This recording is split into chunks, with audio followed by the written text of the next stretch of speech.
colloquia, I will put on this hat. Some of you have hats like this. And let me introduce our first speaker, Michael Dormandy, who is senior researcher at the Department of Biblical and Historical Theology at the University of Innsbruck. And you will present to us your paper today titled Text, Truth and Love, Tertullian's Understanding of Church Discipline and his text of 2 Corinthians 5. Right? Yeah. Welcome. Thank you. Thank you very much, Professor Wasserman, for your generous introduction. Let me begin, please, with two apologies. Firstly, there is a slight typo in my abstract. The focus of my paper is actually 2 Corinthians 2, not 5. Second apology, due to a long-standing and unchangeable family event, I have to leave early tomorrow morning back to Innsbruck. So my apologies for not being able to hear the other papers live. I'll be engaging live with the papers online. I'll be online watching the papers on Friday morning and would love to talk with many of you as possible informally, but it will have to be in the coffee break and over the pizza and such like this evening. But let us now begin. We're considering 2 Corinthians 2, 5 to 11, and in this passage, Paul is encouraging the Corinthian church to forgive a repentant sinner and to receive him back into the fellowship of their church. Tertullian quotes this passage in full in De Pudicitia, chapter 13 on the handout. And the two versions, Tertullian's Latin translation and the initial text as NA 28 instructs it, are actually very similar. This passage in Tertullian is interesting because it appears to contradict Tertullian's argument. It is counter-evidence to Tertullian's argument. Tertullian is making a point very differently that is arguably contradicting Paul's. And therefore, Tertullian must engage in complex exegesis of the passage. My hypothesis in this paper is that Tertullian's language and translation technique, in particular his choice of word that translate ἀγάπη, love, are all part of his interpretative and argumentative strategy. For those of you not familiar with De Pudicitia, it is a thoroughgoing defense of the extreme purity of the church. Tertullian argues that people who commit adultery or fornication or similar high-handed sexual misdemeanors after baptism should not be allowed to return to the fellowship of the church even after repentance.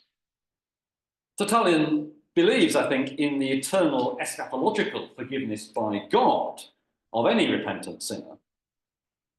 But this is about the human, here and now, this age forgiveness of the sinner by the church, which Tertullian believes should be withheld from all who commit significant sexual sin after baptism.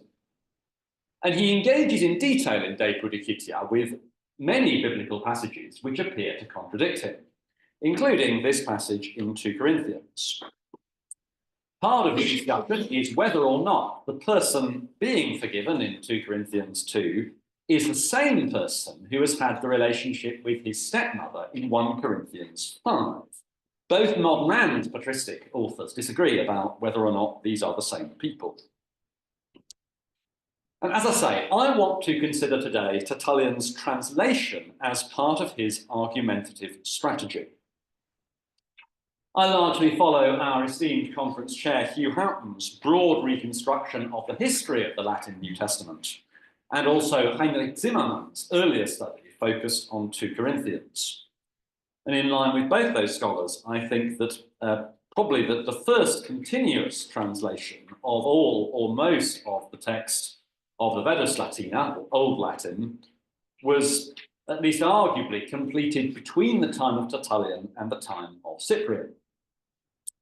Tertullian is likely to have translated the text he quoted from Greek into Latin ad hoc, on the fly, as he was writing.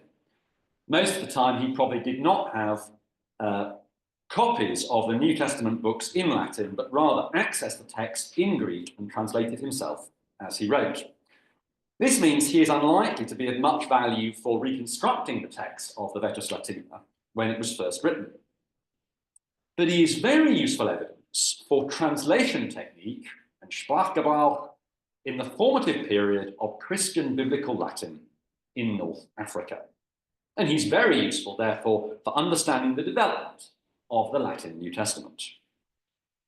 As I've said, my hypothesis is that Tertullian's translation technique, at least in this passage in De Pudicitia, translating 2 Corinthians 2, is linked to his interpretation of the passage, which must be very careful because he's trying to use the passage to say something different to its surface level meaning.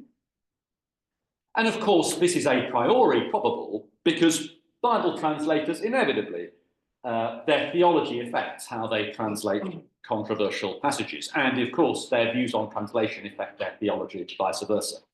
There are many modern examples in English. Just to pick one, the translation of helasterion in Romans 3 is propitiation in the English Standard Version, expiation in the Revised Standard Version, other things in other versions. You will prefer one or the other, partly to do with your views perhaps on atonement theology, and your views on atonement theology will be affected by the translation.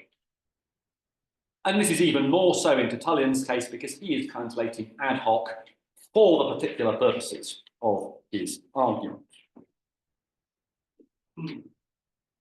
Shortly after quoting the passage, Tertullian emphasizes in his argument the difference between dilectio, love, and communicatio, communion.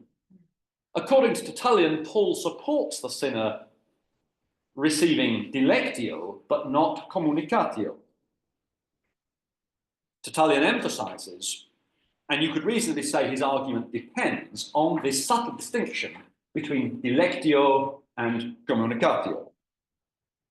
And it's therefore reasonable that he intends something very significant and particular by translating agape as dilectio. Tertullian translates agape in the Pauline passage as dilectio. And we see this more clearly as we explore the passage in the rest of the Latin biblical tradition. Firstly, Tertullian's own use of the passage. He only quotes verse 8, which is the verse with agape or dilectio, in De Pudicitia. So the verse, he doesn't cite this verse outside of this present context. So Tertullian's use elsewhere is not of that much evidential value. But all of our other early Latin witnesses for verse 8 translate agape as caritas. There is no Boiron Vetus Latina of 2 Corinthians, so I'm very much in debt to the collation of the old Latin witnesses to the Hauptbriefe made by Houghton, Kleinicke, McLaughlin, and Smith, and they're very generously made available open access, so thank you. This resource reveals that there is no Old Latin witness for this verse with dilectio as a translation for agape. All have caritas. We see something similar in the Latin fathers who cite this passage, as with details on the second page of the handout. There are 4 Latin citations, according to Biblindex, of verse 8 outside Tertullian. The first is in Ambrosiaster's commentary on the Pauline corpus. Ambrosiaster uses caritas, both in the lemma and in the commentary itself. And interestingly, Ambrosiaster not only uses a different word for love, but he interprets the passage in exactly the opposite way to Tertullian. He thinks Paul is talking about the man in 1 Corinthians 5 who had the relationship with his stepmother, and he thinks that that person should be restored to the fellowship of the church. So both in the word for love and in the interpretation, he disagrees with Tertullian. Similar things could be said of the other 2 Latin fathers that cite the verse, Jerome and Ambrose. Jerome also uses caritas. He thinks Paul is talking about the same person as in 1 Corinthians 5. And despite a reputation, Jerome, for being very strict and severe on matters of sex, he also thinks Paul should restore this man to the fellowship of the church. Ambrose both cites the passage in De Pudicitia and alludes to it in a letter. In the citation, he uses caritas and is clear that he disagrees with Tertullian and thinks Paul is saying the church should forgive these offenders. In the letter, he's writing to someone called Sabinus, saying that he and Sabinus can be friends despite the fact that they're separated by distance. And he explains that Paul both forgave people and acquitted people despite physical separation, and therefore friendship and fellowship can flourish despite physical separation. Ambrose does not explicitly say that Paul acquitted and condemned the same person, but at least arguably he implies that. So there is at least an allusion here in Ambrose, as well as the explicit citation, to the fact that these two passages, 1 Corinthians 5, 2 Corinthians 2, are talking about the same person, and that Paul is saying this person should be restored to the fellowship of the church.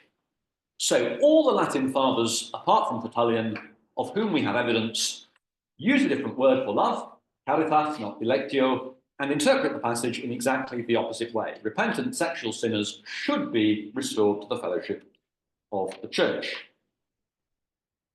And this certainly adds to the plausibility of there being some significance to Tertullian's choice of the word dilectio to translate agape.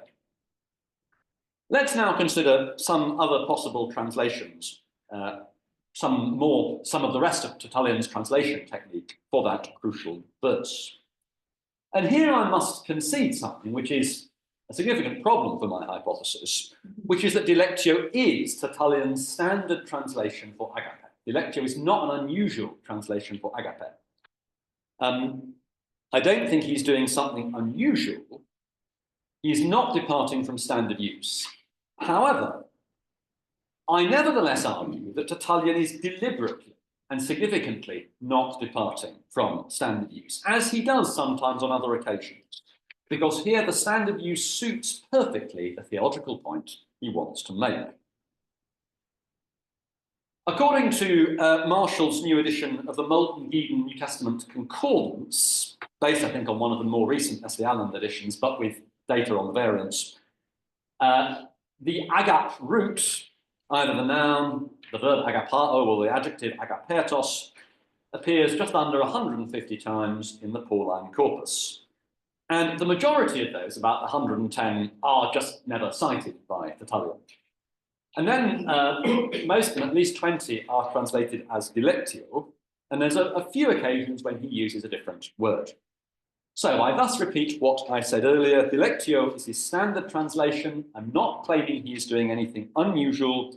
I merely claim that he is thoughtfully and deliberately following his usual practice, because his usual practice suits perfectly his theological purpose.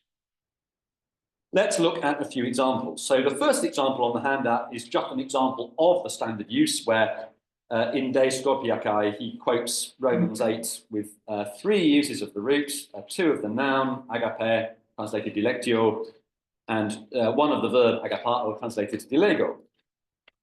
Let's now look at some exceptions, some other possible translations. So misericordia. Tertullian does this in Adversus Martionem, where he's citing, it's unclear if he's citing Greek Hosea directly or citing Greek Hosea through Paul. The source he acknowledges is Hosea, but I suggest he has the Pauline version of Hosea in Romans 9 in mind as well, partly because Adversus Martionem involves very detailed engagement with Paul, and secondly, because Tertullian agrees with Paul against Greek Hosea on the order of the clauses.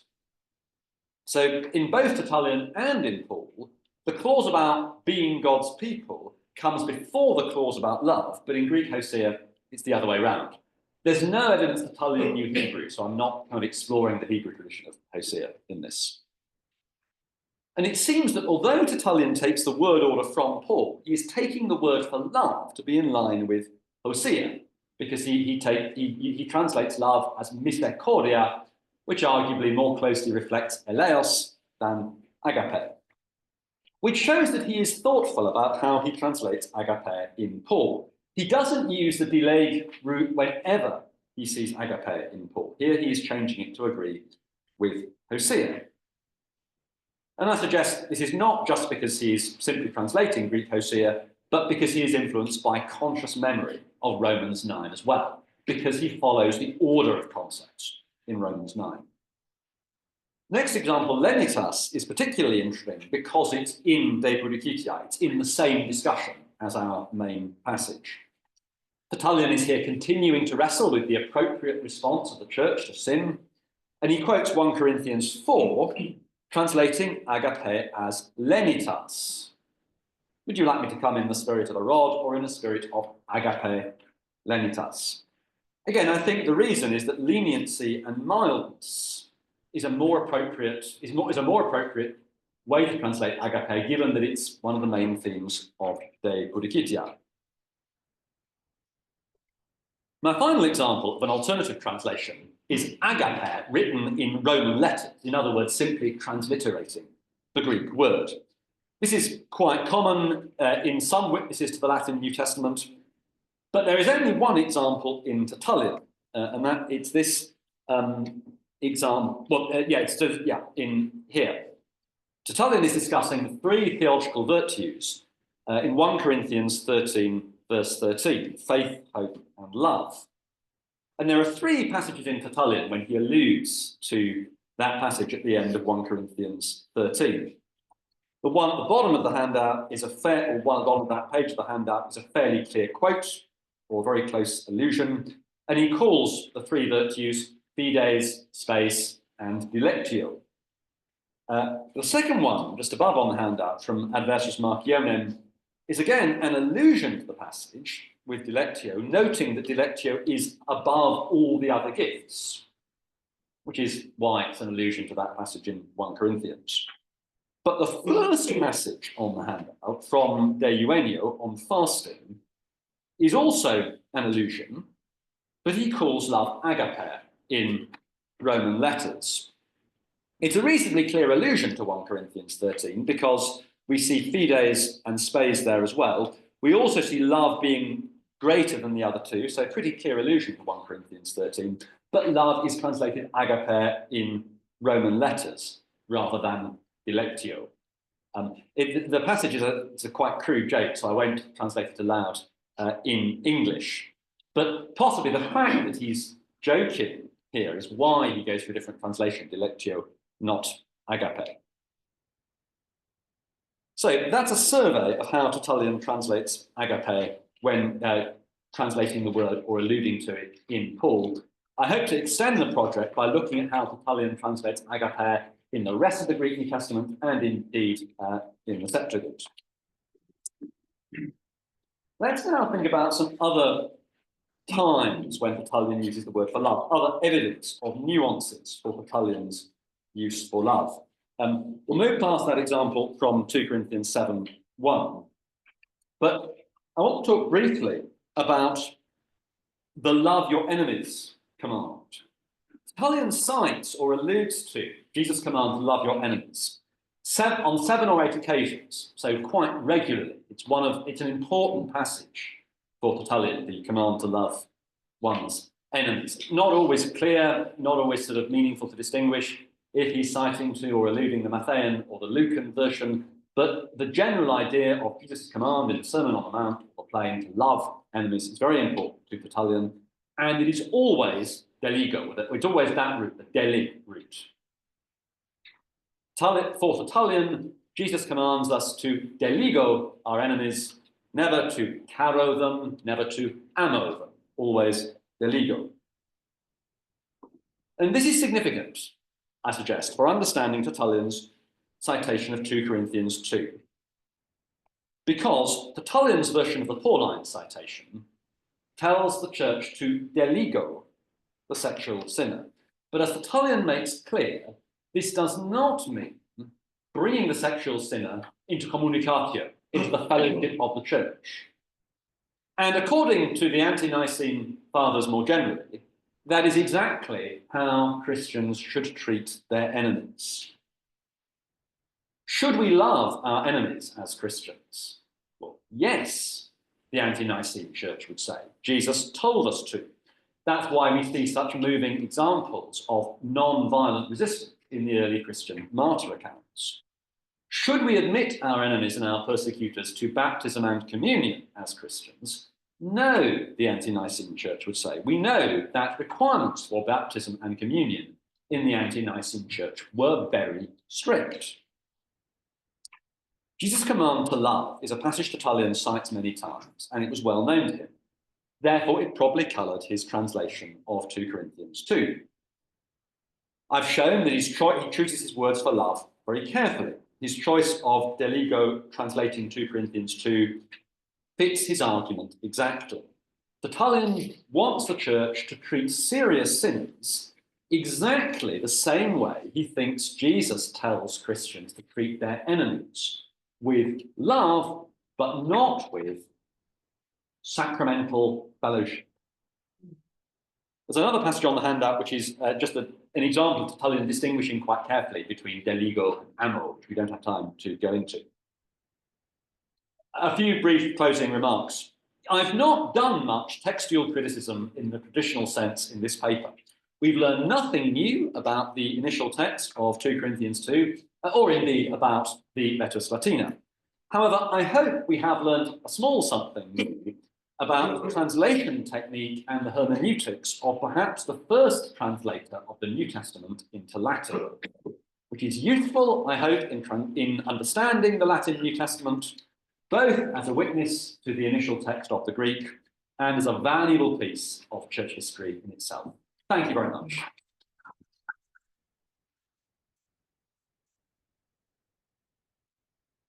Time for questions and answers. Well, questions, certainly. Yeah. Anyone? Yes, Clark. Thank you, Michael, for what it shows about patristic citations, really, in the Testament.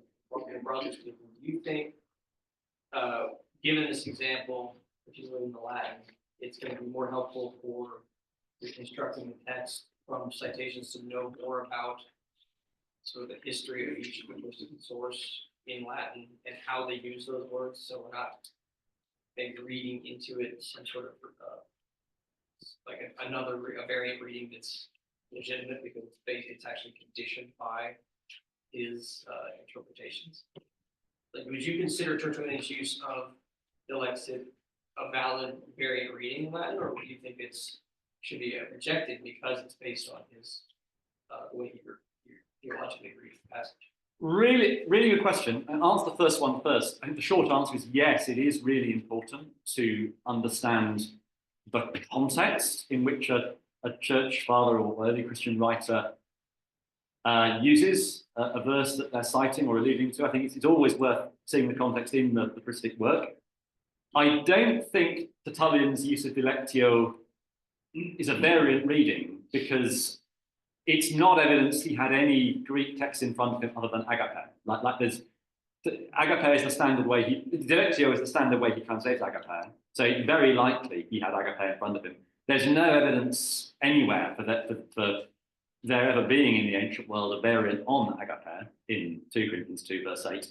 But I think Tertullian is deliberately choosing to translate agape as dilectio when there were other options available to him, partly because it is suitable to his theological argument. So yeah, thank you.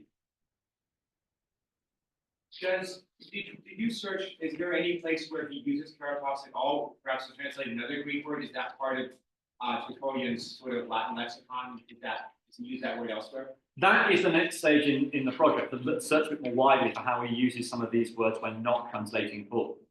What is interesting is Tertullian never translates agape and Paul as caritas, but many, many later writers do. I think many later Latin writers do. So I think it's a development in the translation technique of the Latin tradition, which may reflect the development in the history of Latin language more broadly. It'd be interesting to see, like, does he use that word in Latin anywhere? Oh, absolutely. Yeah, absolutely. Very cool. The next stage. Yeah, thank you. Final question from Paul. Thank you for a wonderful paper.